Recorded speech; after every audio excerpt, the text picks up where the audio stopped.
Sir నిన్న చంద్రబాబు నాయుడు గారు మాట్లాడుతూ నేను మీకు హామీలు ఇచ్చాను, మీరు నాకు ఓట్లేశారు, కానీ మీ హామీలు నెరవేర్చడానికి అక్కడ ఖజానాలో డబ్బులు లేవని చెప్పేసి అని అన్నారు సార్. ఇప్పుడు దీంతో కొన్ని క్వశ్చన్స్ రాజవుతున్నాయి. అంటే హామీలు నెరవేర్చుకోవడం వీలుగాక ఈ విధంగా జగన్ పైన నెపం వేస్తున్నారా, లేకుంటే డబ్బులు లేవని మీకు ఈ విషయం ముందే తెలీదా అని చెప్పేసి ఈ విధమైన క్వశ్చన్స్ అయితే రైజ్ అవుతున్నాయి సార్. మీరేం చెప్తారు మరి వీటి గురించి? యాక్చువల్గా ఖజానా ఖాళీ అనే విషయం కొత్తగా ఏం లేదు. చంద్రబాబు కూడా 2019లో దిగిపోయినప్పుడు ఆయన ఖజానాలో ఎంత ఉన్నాయి, 100 కోట్లు ఉన్నాయని ఇప్పుడు మనకు ఈనాడు జ్యోతి వాళ్ళు రాసింది చూస్తేనే అర్థమవుతుంది. 100 కోట్లు ఉన్నాయి, ఇప్పుడు శాలరీలకి 8,000 కోట్లు, మిగతా ఖర్చులకి 8,000 కోట్లు కావాలి, జగన్ ఏం చేయబోతున్నాడు అని ఈనాడు జ్యోతినే రాశాయి. అంటే ఆయన దిగిపోయినప్పుడు 100 కోట్లు పెట్టేసి వెళ్ళాడు. ఇప్పుడు జగన్ దిగిపోయినప్పుడు దాదాపు 8,000 కోట్లు ఉన్నాయని వాళ్ళు చెప్తున్నారు. కనీసం 6,000-7,000 కోట్లు అయితే జగన్ దిగిపోయినప్పుడు ఉన్నాయి. మరి 2019 నుంచి 24 వరకు జగన్ ఎలా ఇచ్చాడు? మరి 70,000 కోట్లు ఎవ్రీ ఇయర్ ఇచ్చాడు కదా. కనీసం ఈయనిచ్చిన హామీలు ఇవ్వలేకపోయినా కనీసం ఆ 70,000 కోట్ల వరత ఇవ్వాలి కదా ఆయన. సో క్లియర్గా ఏంటంటే జనాల్ని ఏమార్చి అధికారంలోకి వచ్చాడు, నో డౌట్. అది ఏమార్చని ఎందుకు అంటున్నానంటే తెలుసు వాళ్ళకి. ఎందుకు తెలుసు మనకి చూస్తే జగన్ని టార్గెట్ చేసిన అంశాలలో ఈ ఉచిత పథకాల ద్వారా రాష్ట్రాన్ని దివాలా తీస్తున్నారు, శ్రీలంకగా మార్చేస్తున్నారు అని చాలాసార్లు వీళ్ళు విపరీతంగా దాన్ని ఫోకస్ చేశారు. వెనిజులా అయిపోతుంది, శ్రీలంక అయిపోతుంది, రాష్ట్రం నాశనం అయిపోతుంది. అప్పులు 14 లక్షలు 20 నోటుకొచ్చిన ఫిగర్లన్నీ చెప్పారు. ఇప్పుడు వాళ్ళ దీంట్లోనే 7 లక్షల అప్పులు అంటున్నారు. ఈ 7 లక్షల్లో జగన్ చేసినంత, చంద్రబాబు చేసినంత పక్కన పెడితే ఈ ఆంధ్రప్రదేశ్ కంటే కూడా చాలా రాష్ట్రాలు అప్పుల్లో ముందున్నాయి. ఉత్తరప్రదేశ్ కావచ్చు, తమిళనాడు కావచ్చు, కర్ణాటక కావచ్చు, ఇలాంటి రాష్ట్రాలు ఆంధ్రప్రదేశ్ కంటే కూడా ముందున్నాయి. అంటే ఓవరాల్గా ఎప్పుడైనా మనం ఎక్కువ తక్కువ అనేది ఎట్లా చూస్తాం? గతం కంటే ఎక్కువ తక్కువ పక్క రాష్ట్రాల కంటే సిమిలర్ రాష్ట్రాలు, పక్క రాష్ట్రాలు అంటే దీనికంటే చిన్న రాష్ట్రాలు ఉండొచ్చు, పెద్ద రాష్ట్రాలు ఉండొచ్చు, సిమిలర్ స్టేట్స్ కంటే, సిమిలర్ ఎకనామిక్ పరిస్థితి ఉన్న రాష్ట్రాల కంటే ఎక్కువ తక్కువ అనేది ఎప్పుడైనా కూడా ఎంపిరికల్గా మనం కంపేర్ చేస్తాం. సో అలా చేసినప్పుడు పెద్ద ఎత్తున అప్పులేమి కాలేదు. రెండోది పథకాలకే 70,000 కోట్లు ఎవ్రీ ఇయర్ తీసుకురావడం అనేది ఇట్స్ నాట్ ఏ జోక్.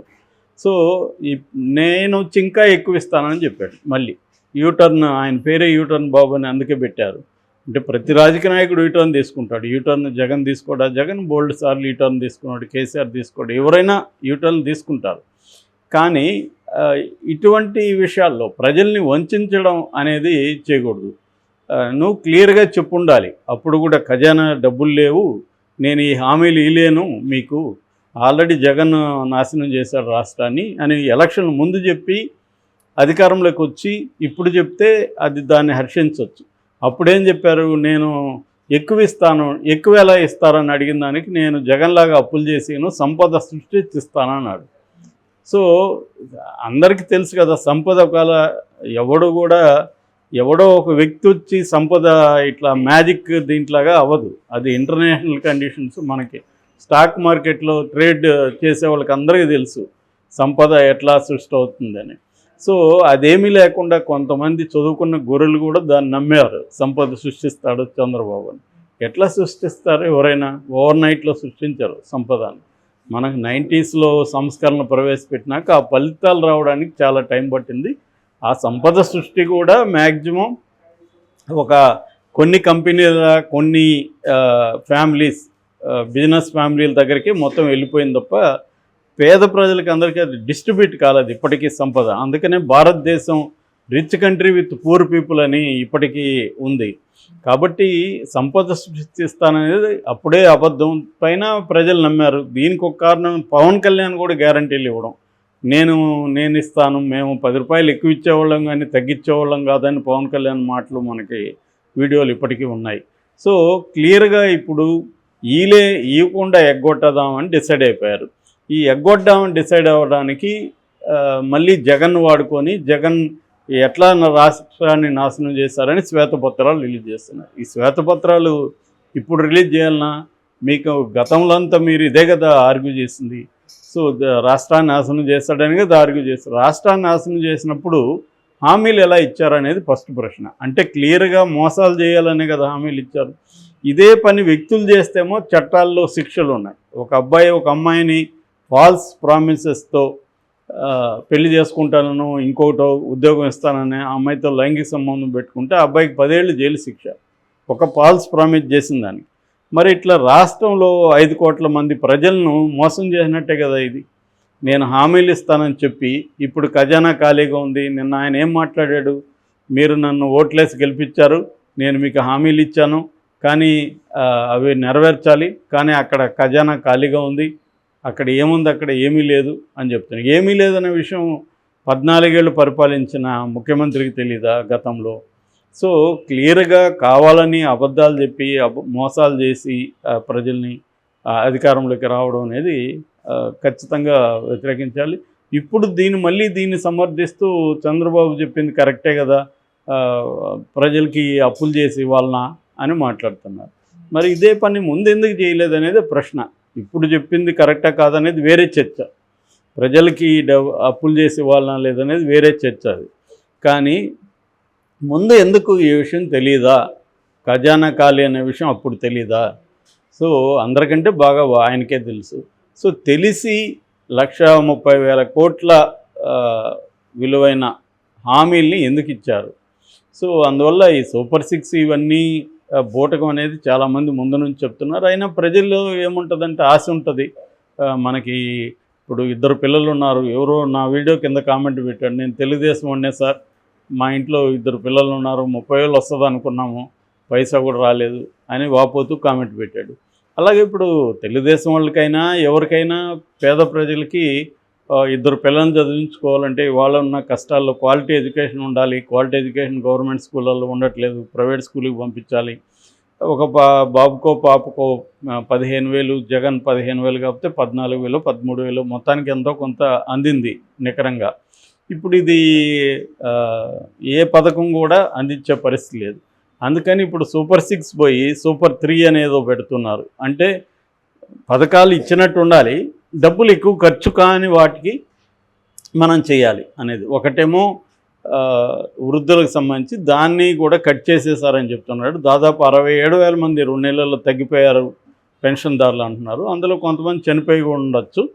ఏదేమైనా అంత పెద్ద ఎత్తున చనిపోయారా, 67,000 మంది 2 నెలల్లో చనిపోయారా అనేది ఒక ప్రశ్న. లేదు వీళ్ళు తగ్గించారా పెన్షన్లు అందరికీ ఇలేము కాబట్టి. ఖచ్చితంగా గవర్నమెంట్స్ ఇదే పని చేస్తాయి. అంటే ప్రజల్ని ఎలా మోసం చేయాలి అనే పద్ధతి ఇప్పుడు ఆలోచిస్తారు. ఎందుకంటే అలివిగాని హామీలు ఇవ్వడం, గెలవడం కోసం ఆ హామీలు నెరవేర్చలేని పరిస్థితి. దీనివల్ల ప్రజల్ని మోసం. ఇప్పుడు జగన్ కూడా మద్యపాన నిషేధం అన్నాడు, మోసం చేసినట్టే కదా. మద్యపాన నిషేధం కాకుండా ఇంకా దాన్ని రెట్లు పెట్టి క్లియర్గా అతనికి తెలుసు మద్యపాన నిషేధం చేయలేమని మోసం చేశాడు. జాబ్ క్యాలెండర్, అన్ని ఉద్యోగాలు గవర్నమెంట్ దీంట్లో లేవన్నారు, కానీ జగన్ అక్కడ క్లియర్గా తెలిసే మోసం చేశాడు.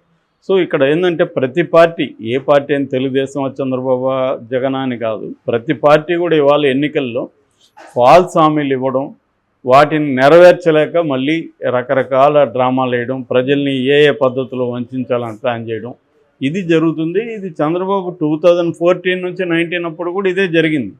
సో కాకపోతే అప్పుడు అందుకనే మళ్ళీ అతన్ని ఓడించారు. ఇప్పుడు అదే జరుగుతుంది. ఇప్పుడు ఈ 5 ఏళ్ళు ఏదో ఒక పబ్బం గడపచ్చు, కానీ నెక్స్ట్ 5 ఏళ్ళు గెలవాలంటే ఇప్పుడు ఏం ఆలోచిస్తారంటే వీళ్ళు లాస్ట్ 1 ఇయర్లో చూసుకుందాంలే, లాస్ట్ 1 ఇయర్లో ప్రజల్ని మ్యానిపులేట్ చేయొచ్చు, మన దగ్గర మీడియా ఉంది, మన దగ్గర మేధావులు ఉన్నారు, మన దగ్గర వ్యవస్థలు ఉన్నాయి అన్న ఇది చంద్రబాబుకు ఉంది. అందుకని ఇంత తెంపరితనంగా ఓపెన్గా మీరు ఆలోచించుకోవాలి, నేను హామీలు ఇచ్చాను కానీ నెరవేర్చలేను అంటే ఏంటి అర్థం? మరి ఎందుకు హామీలు ఇచ్చావు?